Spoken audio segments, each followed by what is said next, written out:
Make sure you check out our online store where we work with our graphic designer to create stunning garment and product designs that feature a wide variety of aircraft types such as British fighters, World War II aircraft, American bombers, Russian fighters and much more.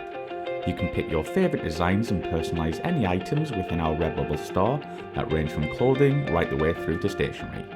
All of our designs feature our logo so you can show your support for the channel while getting a quality product. You can head to our website aircrewinterview.tv and click store, or go to redbubble.com/people/AC interview. Thank you and enjoy.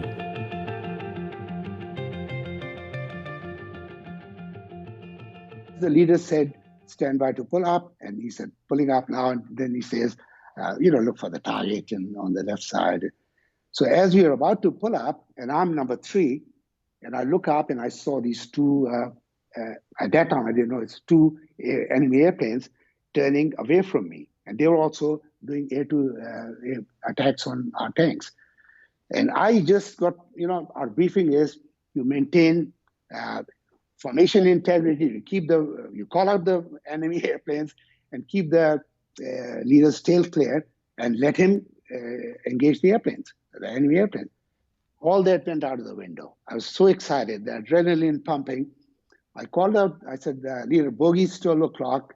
There were 2 airplanes I saw, fairly close range. I just punched my drop tanks, and jettisoned my drop tanks and cut in burners.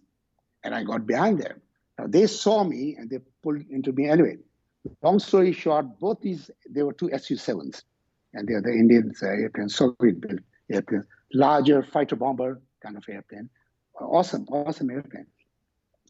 They both hit the deck and they exited towards there when they saw me turn into them.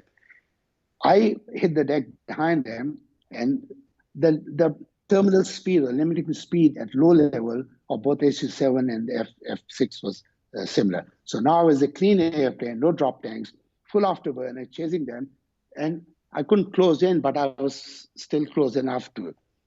So, and they're both going straight and level, very low level, treetop level, and I'm right behind them. So I opened fire. I said, before they accelerate away, because that has a little speed edge over me. So they're both line astern, not in a battle formation. I'm behind them. So I started opening fire with my 3 guns, and I'm not hitting.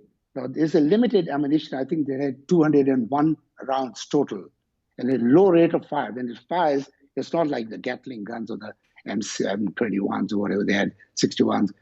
It's a very, so it's a low rate of fire, but 3 guns firing, I didn't hit. So you give short bursts of a half a second, and I fired, and they're just flying away from me at very low level, and I'm right behind them. So I picked on my sight up and moved it right and left. I'm not hitting them.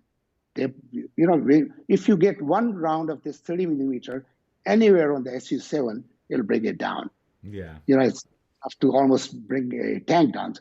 So I'm saying bloody hell, and I'm cursing and swearing and just going hell for leather. I didn't hit them. Ran out full total ammunition, what we call Winchester. My leader called me, where are you? And then I said, I'm chasing these guys. And then I called him out. I said, leader, I'm Winchester, and I'm heading back. So I broke off from this. By now, we were well into enemy territory. And we are seeing trucks and buses and whatever pass very flash by. So I started to climb up because I have no choice to get back. I'm a clean airplane, no extra fuel. I barely managed it back to my base. And after I touched down on the runway, my left engine flamed out because of fuel starvation. So I just made it So anyway, landed. I complained. I was furious. I told my squadron commander, I said, these guns are not harmonized. I was very close. He said, calm down. He said, let's look at your cine, the gun camera film. So the whole squadron in the underground bunker, they put on my film. And I said, look at that. See these airplanes, these 2 big airplanes, SU-7s, and I'm firing and I'm not hitting. So my squadron commander said, just hold it here. He said, do you see the gun sight moving? And when he said, I said, no. I said, oh my God. Yeah. I had forgotten to uncage the sight. It's a air to ground mode, and I'd forgotten in the excitement to uncage it and get in the air-to-air mode. So that's my big goof up.